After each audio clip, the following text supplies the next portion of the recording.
চাকরির অপেক্ষায় বাড়ছে ক্ষোভ, বেরিয়ে আসছে রাগ, জমছে প্রতিবাদের ভাষা।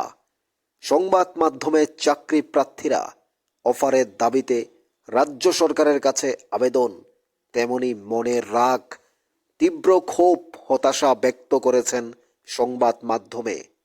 চাকরি প্রার্থীদের এই আবেদন শুনবে কি সরকার? শুনুন কি বলছেন চাকরি প্রার্থীরা। চাকরির অফারের দাবিতে সংবাদ মাধ্যমে কি বলছেন সরাসরি। তার আগে নিউজ ত্রিপুরা ওয়ান চ্যানেলটি সাবস্ক্রাইব করবেন। এমনই প্রতিটা আপডেট পেতে আমাদের সাথেই থাকুন। প্রত্যেকটা কথা আপনারা শুনুন কি বলছেন চাকরি প্রার্থীরা। তাদের হতাশা, তাদের চিন্তা বাড়িয়ে দিচ্ছে তাদের ক্ষোভ, প্রতিবাদ। শুনুন কি বলছেন। তারা বলছে চাকরি করে দিয়ে যদি চাকরি করে থাকে তাহলে আমরা এখন আজকে এখানে বসে আছি, আমরা দেখো স্কুলে থাকতাম। আজকে 2 আর 3 বছর হয়ে যাবে, আমরা তো এখন স্কুলে পড়াতাম বলে। কিন্তু যদি তারা বলছে যে শিক্ষক নিয়োগ করবে, তাহলে আমাদের মনে হয় যে ভবিষ্যতে করা দরকার। আর তো করে না, তার সঙ্গে যতজন পাশ করেছে সবাইকে নিয়োগ করা দরকার। কারণ বিদ্যালয়ের শিক্ষা ব্যবস্থা আছে খুবই কম টাকা। আপনারা দেখবেন প্রতিটা মহকুমায় প্রতিটা গ্রামে শিক্ষকের হাহাকার বসে হয়ে যাচ্ছে। কিছু জায়গায় দেখলাম অনেকজন ট্রান্সফার করে এক জায়গা থেকে যেগুলো তো ট্রান্সফার করে তো শিক্ষা ব্যবস্থা উন্নতি করা যায় না, অনেকে রিটায়ারমেন্ট হয়ে যাচ্ছে। তো রিটায়ারমেন্ট যতটুকু হচ্ছে তার বেশি তার 10% নিয়োগ হচ্ছে না, সরকার নিয়োগ করছে না। তবে তারা কথার সাথে তো কাজের কোনো ঋণ পাচ্ছে না। তারপরে আশা রাখি তারা যা বলছে তারা খুব অল্প সময় মধ্যে করা যায় না। শুধু গ্রামেগঞ্জে নয়, আগরতলা তো টিচারের প্রয়োজন আছে। আগরতলার যে স্কুলগুলো আছে স্কুলগুলোর মতো টিচারের প্রয়োজন আছে। তো সরকার কাজের সাথে কোনো কথা মিল নেই, এটা আমরা পারছি না। কারণ আমাদের তো এখন নিয়োগ হচ্ছে না। আজকে আমাদের নিয়োগ হতো তাহলে বলতে পারতাম যে না এই বিষয়ে আমরা একমত হতে পারতাম। আমাদের দাদা বন্ধুরা শুভেচ্ছা বা স্বাগত জানাচ্ছি যে আপনাদের মূল্যবান সময়টা বলতে দেওয়ার জন্য। আমরা 2022 সালে এসেছি প্রার্থীরা আজকে আবার একটা ইমার্জেন্সি প্রেস মিট ডাকাতে বাধ্য হয়েছি। আপনারা হয়তো অবগত আছেন যে বিগত 3 বছর ধরে আমরা 2022 সালে এসেছি কোয়ালিফাইড ক্যান্ডিডেট অনবরত আন্দোলনমুখী রাস্তা হেঁটে যাচ্ছি, যাতে আমাদের যে মূল দাবিটা, এই দাবিটা নিয়ে আমরা সবসময় এগিয়ে যাচ্ছি। দাবিটা হলো যেটা আমরা প্রেসে এখনো দেখানো আছে আপনাদের দ্বারা। এই মুহূর্তে এই দাবি নিয়ে কিন্তু আমরা অনবরত এগিয়ে যাচ্ছিলাম, এখনো আছে, আগামী দিনও থাকবো।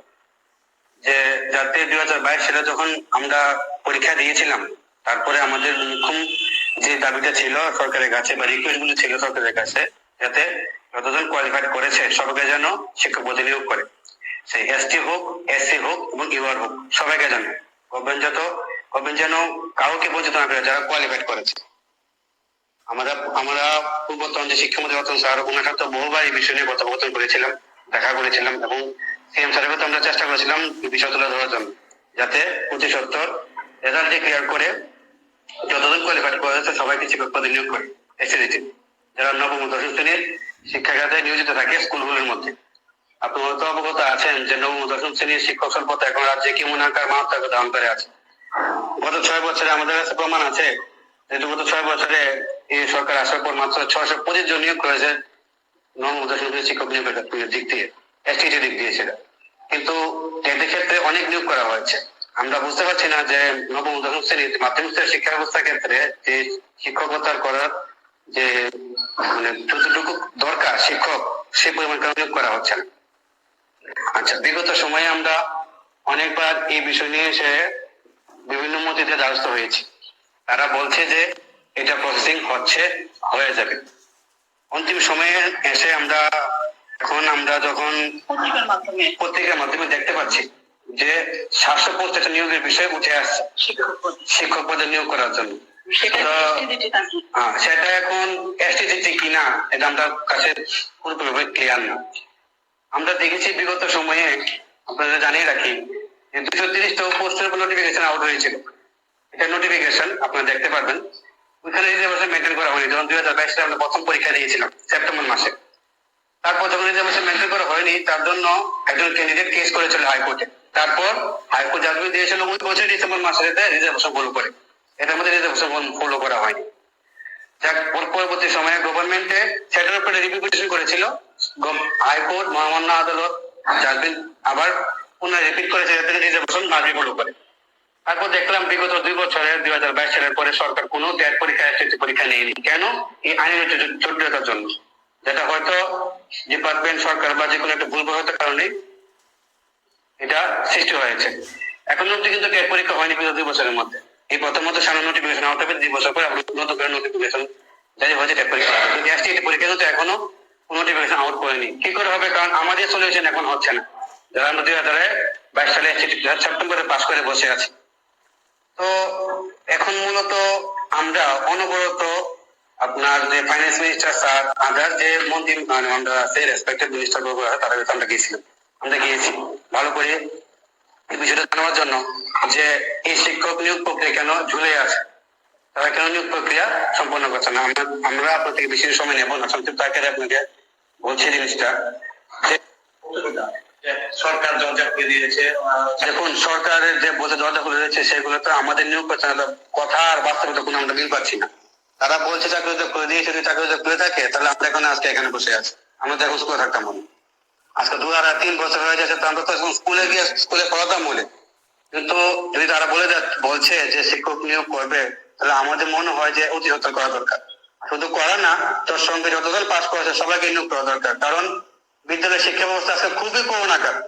আপনারা দেখবেন প্রতিটা মহকুমায় প্রতিটা গ্রামে শিক্ষকের হাহাকার বসে হয়ে যাচ্ছে।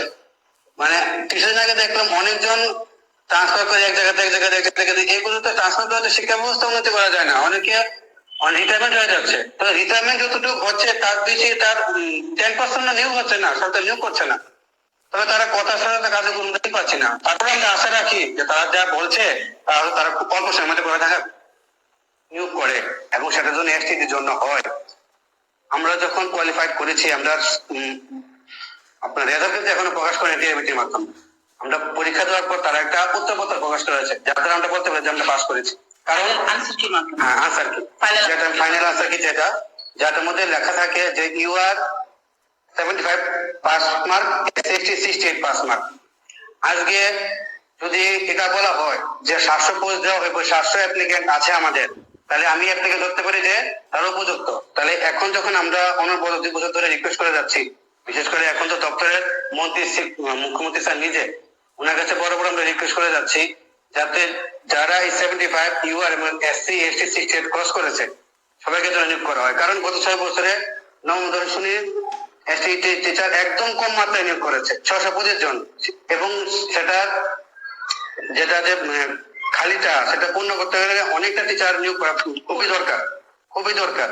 আজকে এমন কোনোদিন বাদ নেই যে প্রত্যেক থেকে উঠছে না, এমন কোনো মহকুমা বাদ নেই যেখানে ছাত্রছাত্রী রাস্তা আন্দোলন করছে না সাবজেক্ট টিচারের জন্য, মাধ্যমিক স্তরের শিক্ষক নিয়োগ করার জন্য। আপনার বিআরপি সিআরপি দিয়ে ক্লাস করিয়ে আপনার আপনার প্রাইমারি সেকশনের দিয়ে ট্রান্সফার উপরে দিয়ে ক্লাস করিয়ে জোড়াতলে দিয়ে এইভাবে শিক্ষা ব্যবস্থা উন্নতি করা সম্ভব না। আমরা বারবার দাবি রাখছি যাতে শিক্ষককে নিয়োগ করে। আমরা যখন অনবরত আপনার যে আমরা যে মূল দাবিটা, সেটা আমরা ফ্লেক্স নিয়ে আমরা বরাবর সামনে আগে এগিয়ে যাই, যাতে অতি সত্ত্বর সবাইকে শিক্ষকদের নিয়োগ করে, কিন্তু রিজার্ভেশন মেনে পোস্ট ইনক্রিজ করে সবাইকে যেন করে। আজকে যখন 230 নোটিফিকেশন আউট হয়েছিল, হাইকোর্ট যখন বলেছে রিজার্ভেশন ফলো করতে, তো অটোমেটিক ওখানের মধ্যে এসটি পোস্ট কমে যায়। আমরা বলেছি না, সেটা যেন না হয়। পোস্ট অনেক খালি পড়ে আছে, এসটি যারা আরটিআই রিপোর্ট আছে, অনেক পোস্ট খালি পড়ে আছে, তাদের জন্য পোস্ট ইনক্রিজ করে সবাইকে রিক্রুট করে, কেউ যাতে বাদ না যায়, না কোনো এসসি, না কোনো এসটি, না কোনো ইউআর। এখন যখন 700 পোস্ট আসছে কথা বলছে, সেটা যদি আমাদের জন্য হয়, যদি তার মধ্যে সবাই আসে ভালো কথা, যদি সব কলেজ কেন্দ্রে আসে, যদি না আসে তাহলে আমি এত সরকারের কাছে আমরা ভালোভাবে আমরা বিরোধী আবেদন রাখবো যাতে ওনারা ভালোভাবে দেখে, এবং যদি কোনো ক্যান্ডিডেট বাকি থাকে যারা পাস করেছে কিন্তু পায়নি শাসন দেয়, তার জন্য অতি সত্ত্বর পোস্ট ইনক্রিজ করে। পোস্ট অনেক পরে আছে, আপনি দেখবেন মিডিয়ার মাধ্যমে অধিবেশনে সিএম স্যার কিন্তু নিজে বলেছে 1200-1300 পোস্ট খালি পড়ে আছে। তাহলে পোস্ট পড়ে আছে, কোয়ালিফাইড ক্যান্ডিডেট পড়ে আছে, ফাইন্যান্স মিনিস্টার বলছে যে ফাইন্যান্স অভাব নেই, তাহলে কেন নিয়োগ করছে না পোস্ট ইনক্রিজ করে সবাইকে? এখন কথা হলো যে গভর্নমেন্ট যেহেতু 230 পোস্ট থেকে 700 পোস্ট যদি বেড়ে থাকে আমাদের জন্য, তাহলে যেন সবাইকে নিয়োগ করে যারা পাস করেছে। আমি আবার বলছি, SC ST 68 pass mark, UR 78 pass mark, সবাইকে যেন নিয়োগ করে যারা পাস করেছে। কাউকে যেন সরকার যাতে কোন একটা সংখ্যা বেস করে না বেড়ে, যেহেতু সরকার বলে সব কথা সব থেকে যাতে উনি সবার কথা চিন্তা করে, তাহলে যাতে এই ক্ষেত্রে নবম শিক্ষার ক্ষেত্রে যাতে সবাই কথা চিন্তা করে যতজন শিক্ষক পাস করেছে মানে ক্যান্ডিডেট পাস করেছে সবাই যাতে নিয়োগ করে। আচ্ছা, আপনাদের মাধ্যমে আরেকটা জিনিস জানিয়ে রাখি যে আমরা বিগত কিছুদিন ধরে ফাইন্যান্স মিনিস্টারের সাথে আমরা অনেকবার কথা বলেছি এই বিষয় নিয়ে এসে, আপনি জানিয়ে রাখা খুব দরকার। ফাইন্যান্স মিনিস্টারের সাথে কথা বলে উনি কিন্তু 2-3 বার প্রেসের সাথে মিটিং দিয়েছিল যে বিভিন্ন জায়গার প্রোগ্রামে গিয়ে যে এসটি সবাইকে রিক্রুট করা হবে। তার একটা ভিডিও কিন্তু আমার সামনে আছে, আপনি যদি চান আমরা দেখে নিতে পারি। ভিডিওটা এখনো আছে আমাদের কাছে। আমরা বিষয়টা মানে আপনাদের কাছে তুলে ধরার কারণ হলো আমরা এই ভিডিও দেখে আমরা অনেক আশাবাদী হয়েছিলাম। এই ভিডিও দেখে আমরা খুব অনেক আশাবাদী হয়েছিলাম, কারণ অনেক ক্যান্ডিডেট আছে যারা ওভারেজ হয়ে গেছে, তারা কিন্তু 2 বছর মতো ওভারেজ হয়ে তারা তো পরীক্ষা দিতে পারবে না। তারা 2022 এসটিতে পাস করে বসে আছে। এখন যদি শাসনে তারা না আছে তারা তাদের কি হবে, তাদের ভবিষ্যৎ কি হবে? উনি ক্লিয়ার বলেছেন যাতে হাইকোর্টে বা সুপ্রিম কোর্টে আপনি যাই আসুন উনি সবাইকে রিক্রুট করবে যারা 2022 সালে এসটিতে পরীক্ষা পাস করেছে। এবং আমরা খুব আশাবাদী হয়েছিলাম ওনার কথা শুনে। আমরা বরাবরের সাথে মিট করেছি এবং আমাদের ওনার কাছে বিভিন্ন আবেদন রাখছি যেন উনি বিষয়টা দেখে যতজন কোয়ালিফাইড করেছে 2022 সালে এসটিতে পরীক্ষা সবাই যাতে শিক্ষক পদে নিয়োগ করে, এসসি হোক এসটি হোক ইউআর হোক, যদি কোয়ালিফাইড করে দেয় কেউ যাতে বঞ্চিত না। এখন লোনে ওদের সুদে আসলে অনেক টাকা হয়ে গেছে। সবাই একটাই আশাবাদী যে গভর্নমেন্ট সবাইকে একসাথে নিয়োগ করবে। আমি আশাবাদী রাখছি যে গভর্নমেন্ট একসাথেই আমাদের নিয়োগ করবে, কাউকে বঞ্চিত করবে না, না এসটি না এসসি না ইউআর, কাউকে। আচ্ছা, আপনাদের আর বেশি সময় নেব না। আপনি শুধু রাজ্য সরকার সিএম স্যার বিশেষ করে এই বিষয়গুলো দেখবেন, আমাদের করুণ আবেদন উনি শুনবেন এবং নবম ও দশম শ্রেণীর শিক্ষা ব্যবস্থা উন্নতি করবে। যতজন এসটি কোয়ালিফাইড ক্যান্ডিডেট আছে সবাইকে শিক্ষক পদে নিয়োগ করবে, উনি কাউকে বঞ্চিত করবে না যারা কোয়ালিফাইড করেছে 2022 সালে এসটি পরীক্ষা নিয়ে। কারণ আমরা চাই না বিগত সময়ের মতো 10,323 মতো এসটির সাথে আবার একই জিনিস ঘটে। কারণ পাস করেছে 1000, ওনারা বলছে 7 নেবে, বাকি জন নেবে না। কোয়ালিফাই করে রেখেছে, তারা বিএড আছে, তারা সমস্ত ধরনের যোগ্যতা রাখে, তারপরে পোস্ট থাকা সত্ত্বেও ফান্ড থাকা সত্ত্বেও নিয়োগ করছে না। তেমনটা ঘটে থাকে তাহলে 10,000 বা রিপিট হবে, তার পুনরায় হবে, তার কোনো গ্যারান্টি দিতে পারবে না। যদি আমাদের এসটিজিটিতে জন্য হয়ে থাকে তাহলে এসটি পোস্ট আসে 217টা। তাহলে যদি 217 আসে তাহলে দেখা যাচ্ছে যে আমাদের প্রথমে 230-এর মধ্যে এসটিদের পোস্ট ছিল 172, তো এখন বেড়েছে অনলি 45, মানে 172, আর এদিকে 45 বেড়ে হয়েছে 217, মানে 700 পোস্ট যদি আমরা ধরি তাহলে আমি বলবো যে এটা এসটিদের সাথেও ইন্ডিভিজুয়াল ডিফারেন্স করা হচ্ছে। কারণ এসটির পোস্ট যে জায়গা খালি আছে সেই জায়গা কেন এসটিদেরকে বঞ্চিত করা হচ্ছে। তারপর কথা হলো টেট নেওয়া হয়েছে 2022 ডিসেম্বর মাসে, তখন 3600-এর মতো পোস্ট নেওয়া হয়েছে, টেট 1 এন্ড টেট 2। টেট 1 কিন্তু class 1 to 5 and TET 2 6 to 8, এটা সবাই জানে না। আর এসটিজিটি কিন্তু class 9 10 selection test graduate teacher.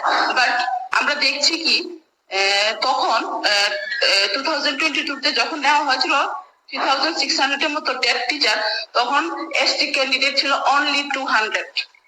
আর এখন বর্তমানে টেটের জন্য নোটিফিকেশন দেওয়া হয়েছে টিচার নিয়োগ করার জন্য। একটা হচ্ছে এক্সামের জন্য আর একটা হচ্ছে নিয়োগ করার জন্য। নিয়োগের মধ্যে দেখা যাচ্ছে টেট 1-এ আছে 1099 পোস্ট, তারপর টেট 2-তে দেখা যাচ্ছে 479 বা 67 মেবি। কিন্তু সেখানে পাস করা ST qualified candidate only 12 to 14, যে জায়গায় এসটিজিটিতে কোয়ালিফাইড ক্যান্ডিডেট প্রচুর আছে, পোস্টও বেশি আছে। আমরা আরটিআই এর মাধ্যমে জানতে পেরেছি 2022-তে 5000 অ্যাবাভ পোস্ট এসটিজিটিতে খালি আছে। যেহেতু 2022-তে 5000 অ্যাবাভ পোস্ট খালি আছে এসটিজিটি সিলেকশন টেস্ট গ্রাজুয়েট টিচারদের জন্য, তো বর্তমানে 2025-এ এসে দাঁড়িয়ে সেই পোস্ট আরো বেড়েছে। যদি আমাদের সবাইকে একসাথে নিয়োগও করে তারপরও যারা নেক্সট এক্সাম দেবে ওদের কোনো প্রবলেমই হবে না। তো টেট যেহেতু গভর্নমেন্ট একসাথে নিয়োগ করতে পারে, তো এসটিজিটি কেন না? আর কেনই এসটিজিটি ক্যান্ডিডেটরা বা এসটিরা বঞ্চিত হবে? এই ডিফারেন্সটা কেন? যে জায়গা আমাদের মন্ত্রী স্যার বিকাশ দেববর্মা ট্রাইবাল ওয়েলফেয়ারের মধ্যে উনি বলেছিলেন এক সময় যে এসটিরা কেউই বাদ যাবে না। তো এখন এরকম দেখা যাচ্ছে যে 700-র মধ্যে তো অনলি 217 পোস্ট এসটিরা, মানে 172-এর মধ্যে 45 পোস্ট বেড়েছে। তো এরকম কেন? সেগুলো তো